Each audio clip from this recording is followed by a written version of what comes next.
새벽 기도로 나오신 모든 성도님들을 주님의 이름으로 환영합니다. 함께 샘물의 기도를 하나님 앞에 올려드리도록 하겠습니다.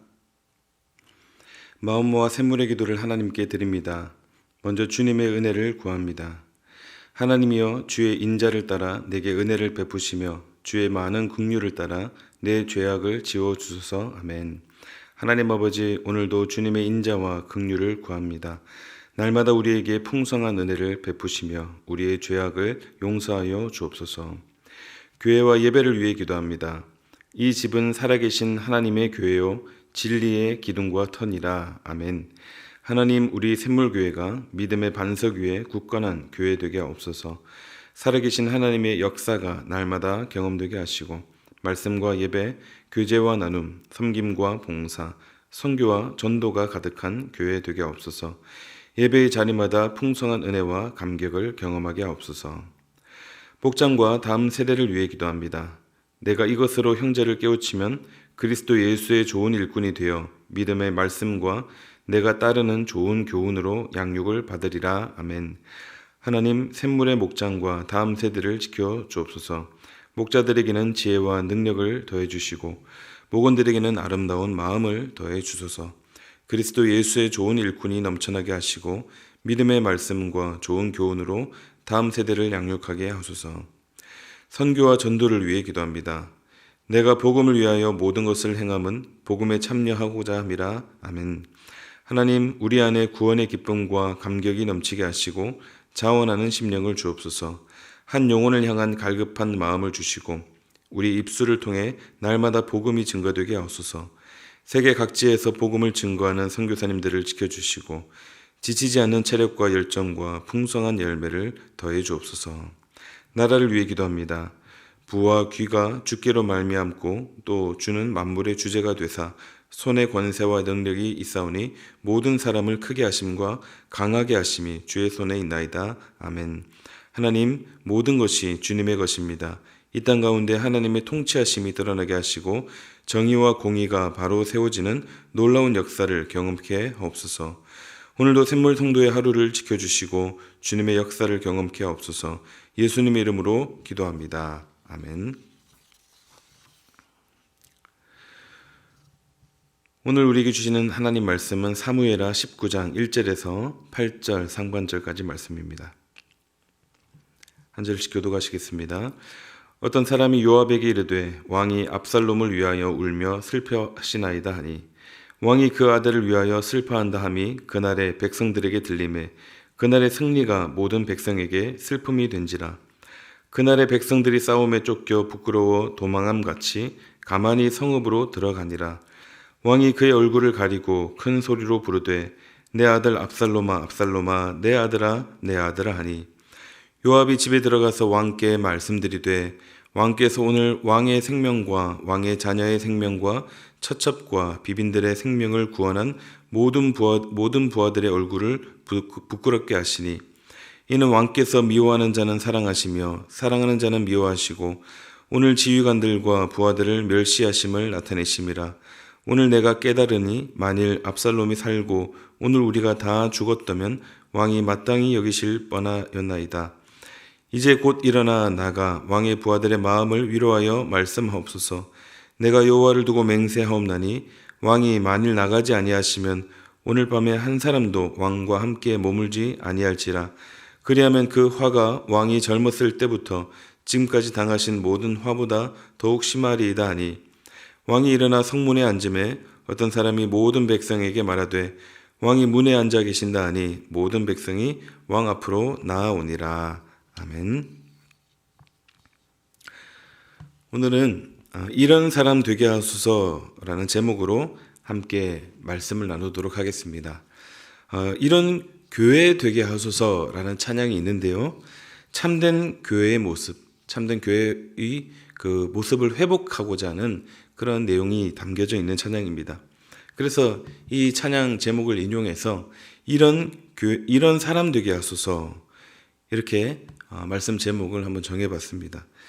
오늘 본문을 통해서 다윗이 나오는 이 모습을 통해서 과연 나는 어떤 사람이 되어야 할까 함께 말씀을 통해서 묵상해 보고자 합니다.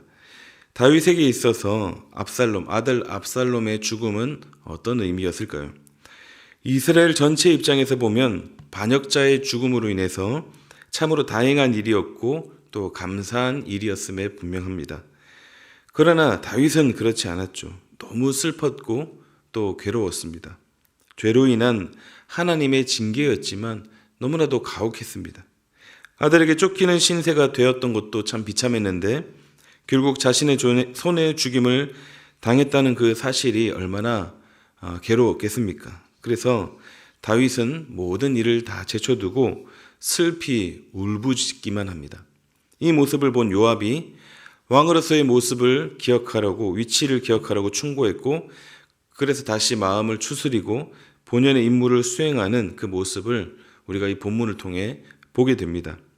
이 시간 우리 함께 본문 속에 다윗을 통해서 과연 우리는 나는 어떤 사람으로 살아야 할 것인가, 이 질문으로 우리 함께 귀한 교훈을 얻고자 합니다. 말씀을 통해 귀한 깨달음을 얻으시는 이 시간 되시기를 바랍니다. 먼저 첫째는 감정을 다스릴 줄 아는 사람입니다. 감정을 다스릴 줄 아는 사람. 오늘 본문 1절에서 4절까지 보면은 다윗이 그 아들을 잃은 그 감정을 주체하지 못하는 그 장면을 보여주고 있습니다. 얼마나 슬픈지 막 울면서 오열하고 통곡하고 있죠. 물론 이런 슬픔의 눈물과 애통을 통해 우리는 다윗의 인간적인 모습을 볼 수는 있습니다.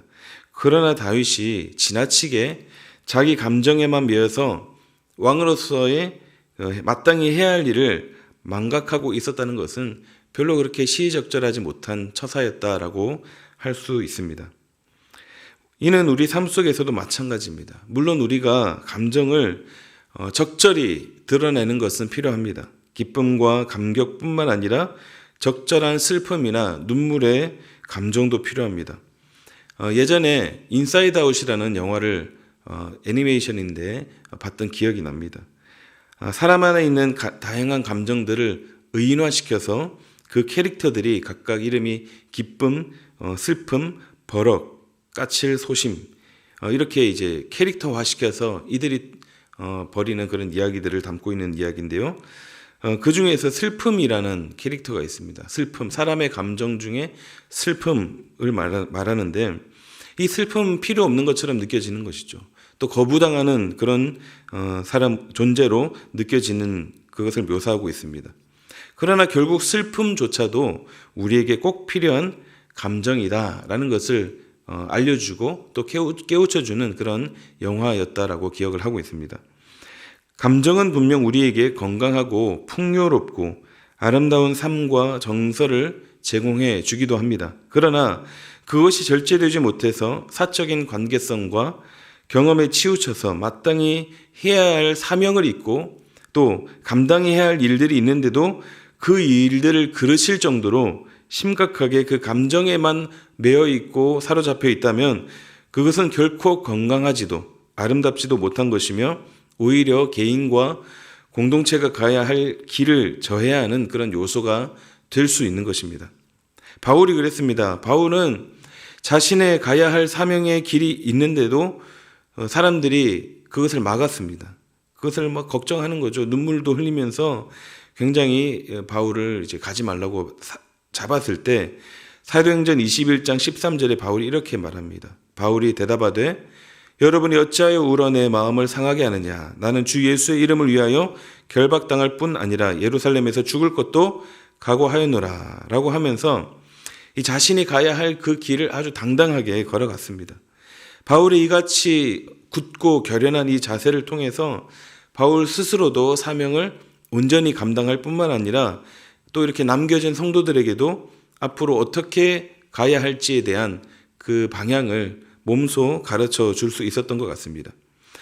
그렇습니다. 우리는 울 수도 있고 웃을 수도 있고 분노할 수도 있습니다. 그러나 그것은 나쁘다, 잘못됐다라고 말할 수 없는 것이죠. 우리가 가지고 있는 삶에 당연히 나오는 건강한 삶의 모습 중 하나라고 할 수도 있겠습니다. 다윗이 풍부한 감성을 통해서 아름다운 시를 기록할 수 있었던 것도 이러한 이유인 것이죠. 예수님도 고통 중에 있는 자를 보시면서 불쌍히 여기셨고 때로 울기도 하셨습니다. 또한 불의한 자를 보시고 분노하시기도 하셨고 또 믿음이 좋은 사람을 향해서 기뻐하시기도 하셨습니다. 그러나 이 귀하고 이 아름다운 감정도 절제되지 못하면 사명을 그르칠 수 있는 우리가 마땅히 해야 하고 가야 할 길을 가지 못하게 하는 그런 단점이 있을 수 있음을 기억해야 합니다. 본문에 슬퍼하는 감정뿐 아니라 분노하는 감정을 포함해서 우리가 이러한 감정들을 절제할 줄 아는, 그래서 다스릴 줄 아는 사람이 우리가 되어야 할 것입니다. 그것이 바로 우리 그리스도인들이 가야 하는 그러한 걸음인 줄로 믿습니다. 두 번째는 부족해도 있는 그대로 하나님께 나아갈 줄 아는 사람입니다. 부족해도 있는 그대로 하나님께 나아갈 줄 아는 사람. 다윗은 성경에서 어떤 평가를 받았습니까? 하나님의 마음에 합한 사람이라는 평가를 받았습니다. 성경에서 또 우리가 성경에서 가장 위대한 사람을 꼽으라고 한다면 다윗이 1, 2위를 아마 다툴 것입니다. 그렇게 귀한 믿음의 사람이었는데 그럼에도 불구하고 이 다윗도 약점과 부족함들이 많았음을 우리가 알고 있는 것이죠. 이는 다윗뿐만이 아닙니다. 참 많은 사람들, 큰 일을 이룬 사람이든 이름 없이 사라졌던 사람이든 상관없이 모든 사람들은 이처럼 약점과 허물 등을 안고 살아갔습니다. 그러나 이 부족하고 연약한 성도 그리고 교회들 또 그리고 그동안의 지도자들을 통해서도 하나님은 어떻게 하셨습니까? 완전한 역사를 이루셨고 또 지금도 이루고 계십니다. 왜냐하면 비록 그들 모두가 다 부족했지만 이들을 택하시고 이들을 사용하시는 하나님은 바로 영원토록 변함없이 완벽하시고 완전하신 분이시기 때문입니다. 성경에서도 마찬가지입니다. 하나님은 모든 것이 완전하고 완벽한 사람을 찾아서 기계처럼 사용하지 않으셨습니다. 불완전하고 부족한 사람을 찾아 쓰셨습니다. 대표적으로 모세는 어떤 사람이었습니까? 모세는 살인자였습니다. 야곱은 사기꾼이었습니다. 예수님의 제자들은 배신자들이었고 특히 그중 베드로는 예수님을 저주까지 했던 사람이었습니다. 다윗도 우리가 지금까지 계속 살펴보고 있듯이 참 연약하고 부족함이 많은 사람이었습니다. 오늘 본문에서도 이 다윗이 공동체를 생각하기보다 이스라엘 나라 전체를 생각하기보다 자신의 감정에 치우쳐서 사리 분별력을 잃어버린 모습을 보게 됩니다. 우리도 마찬가지입니다. 참 부족하고 참으로 연약합니다. 우리가 매일 아침마다 묵상하고 기도할 때 우리의 부족함을 주님 앞에 다 내려놓고 고백하면서 겸손히 하나님 앞에 엎드리고 하나님이 나에게 주신 이 하루를 온전히 인도해 주시옵소서라고 간절히 기도해야 하는 그런 부족한 존재들이라는 것이죠. 그러나 그렇게 하나님 앞에 모든 것을 다 부족함 그대로 나아갈 때 하나님이 어떻게 하십니까? 모든 것에서 완전하시고 완벽하신 하나님께서 우리의 그 모든 부족함들을 다 채워주실 것입니다. 그리고 그런 우리를 하나님의 선하신 뜻대로 사용하시고 이끌어 가셔서 하나님의 그 귀한 일에 우리를 동참시키실 줄로 또한 믿습니다. 그러므로 우리는 우리의 부족함을 있는 그대로 하나님께 드릴 수 있어야 합니다. 여기에 뭔가 자꾸 포장하고 억지로 채울 필요도 없습니다. 자칫 잘못하면 이렇게 하려다가 교만해질 수 있고 또 다른 것들, 하나님 말고 다른 것들을 찾을 수 있는 것이죠. 그런데 무엇보다 우리는 이 하나님 앞에 우리가 다 내어드려야 합니다. 아직 내가 부족하기 때문에, 모자라기 때문에 주저하고 머뭇거리고 있으면 우리는 여전히 계속해서 그 자리에 머물러 있게 될 것입니다. 우리가 하나님 앞에 있는 그대로 나아가야 합니다. 뭔가 자꾸 노력할 필요가 없는 것입니다. 나의 허물과 부족함, 연약함 있는 그대로 하나님 앞에 나아가야 하나님이 채우시고 또 고치시고 우리를 회복시키시고 사용하실 수 있는 것입니다. 하나님의 뜻에 맞게 우리를 하나님이 변화시켜 주셔서 그렇게 하나님이 우리를 통해 일하시게 된다는 것입니다. 그러므로 하나님 앞에 있는 그대로 나아감으로 하나님의 채우심과 하나님의 회복하심 그리고 완전하신 그 능력의 하나님을 날마다 경험해 나가시기를 우리 주님의 이름으로 축복합니다. 마지막 세 번째는 공동체를 헤아릴 줄 아는 사람입니다. 압살롬의 죽음에 대한 소식은 온 이스라엘 사람들에게 기쁨의 소식이었죠. 승전가를 부르고 퍼레이드를 하면서 온 나라에 그 사기를 드높일 수 있는 그런 기회였습니다. 그러나 정작 다윗은 어떻게 됩니까? 비통에 잠깁니다. 이해는 되죠. 그러나 온 나라가 승전의 기쁨은 사라지고 우울하고 침통한 분위기에 빠지게 됩니다. 그러니 전쟁에서 승리한 다윗의 군사들은 당당하게 승리의 행진을 하는 대신 패전한 군사처럼 슬며시 성으로 들어갈 수밖에 없었습니다. 다윗의 태도로 인해 싸움에서 이기고 돌아온 사람들이 열렬히 그런 환영과 축하를 해야 하는데 그 대신 패잔병처럼 고개를 숙이고 돌아와야만 했습니다. 더구나 그들은 어떤 사람들이었습니까? 이 다윗을 위해서 목숨을 건 사람들이었습니다. 그러니 지금 이 다윗을 향해서 요압이 쓴소리를 하고 있죠. 6절 말씀. 이는 왕께서 미워하는 자는 사랑하시며 사랑하는 자는 미워하시고 오늘 지휘관들과 부하들을 멸시하심을 나타내심이라. 오늘 내가 깨달으니 만일 압살롬이 살고 오늘 우리가 다 죽었다면 왕이 마땅히 여기실 뻔하였나이다. 지금 요압이 모든 사람들을 대표해서 하는 말입니다. 아들의 죽음을 슬퍼할 수 있고 또 이해를 못하는 건 아니겠죠. 그러나 이렇게 말하는 거죠. 이러셨을 거면 그럼 우리는 뭡니까? 라는 거죠. 왜 당신을 위해서 우리는 목숨을 걸었고 왜 당신을 지켜냈어야 했냐 이 말입니다. 차라리 압살롬이 살고 우리가 죽기를 바란 건 아니냐 이렇게 말하고 있는 것이죠. 참 다윗의 이 마음이 얼마나 어려웠을지 짐작이 됩니다. 어떤 상황이라도 기뻐할 수 없는 이 상황, 이것이 참 괴로웠을 것입니다. 그러나 그러면 안 되는 거죠. 자신으로 인해 온 나라가, 이 공동체가 영향을 받을 수 있음을 알았어야 했습니다.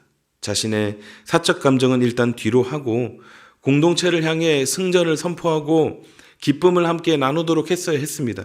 그리고 난 후에 골방에 들어가 감정을 쏟아냈다면 얼마나 좋지 않았을까, 그런 생각도 해보게 됩니다. 사랑하는 성도 여러분, 나 한 사람으로 인해 공동체에 슬픔과 낙담을 줄 수 있음을 기억해야 합니다. 그리고 나 한 사람으로 인해 공동체 전체가 밝아지고 희망과 활력 또한 넘칠 수 있음을 기억해야 합니다. 혹시 여러분들의 지금의 그 직장이나 목장 모임 속에서 얼굴을 찌푸리고 있지는 않으신가요? 그러면 많은 분들이 위로하고 격려해 주시고 기도해 주실 것이죠. 물론 그것도 필요합니다. 그러나 본문의 다윗처럼 온 나라를 비통하게 만들 필요까지는 없는 것입니다. 비록 나는 참 괴롭고 힘들겠지만 공동체를 위해 얼굴을 펴고 밝고 힘찬 표정으로 바꾸는 그런 지혜도 필요합니다.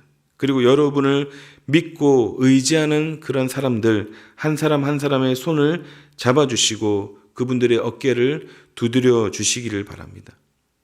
우리에게 주어지는 여러 상황들이 있지만 이 공동체를 밝고 힘있게 만드는 그러한 귀한 한 사람이 되시기를 소망합니다. 그럴 때 하나님이 그 마음을 붙잡아 주시고 오히려 진정으로 그 속에서 솟아나는 기쁨으로 인해 참으로 웃게 되는 그런 시간이 주어지게 될 줄로 믿습니다. 공동체를 먼저 생각할 줄 아는 지혜로운 성도로 살아가시기를 우리 주님의 이름으로 축복합니다. 아멘. 말씀을 정리하겠습니다. 아들을 잃고 슬퍼하는 이 다윗을 보면서 우리는 어떤 사람이 되어야 할 것인가 함께 생각해 봤는데요. 먼저 감정을 다스릴 줄 아는 사람, 또 부족해도 있는 그대로 하나님께 나아갈 줄 아는 사람, 또 공동체를 헤아릴 줄 아는 사람입니다. 이러한 사람으로 온전히 설 수 있기를, 또 그렇게 살아가시기를 우리 주님의 이름으로 축복합니다. 아멘. 이 시간 함께 기도하시겠습니다. 기도하실 때 하나님 아버지 감정을 잘 다스릴 줄 알고 또 공동체를 먼저 생각할 줄 알고 하나님 앞에 있는 그대로 나아가는 우리가 되게 하여 주시옵소서. 말씀을 놓고 함께 기도하시고 우리 교회를 위해 또 목장을 위해서 또 또 오늘 저녁에 있는 사남 사밤을 위해서 함께 기도하시고 개인 기도로 나가도록 하겠습니다. 기도하시겠습니다.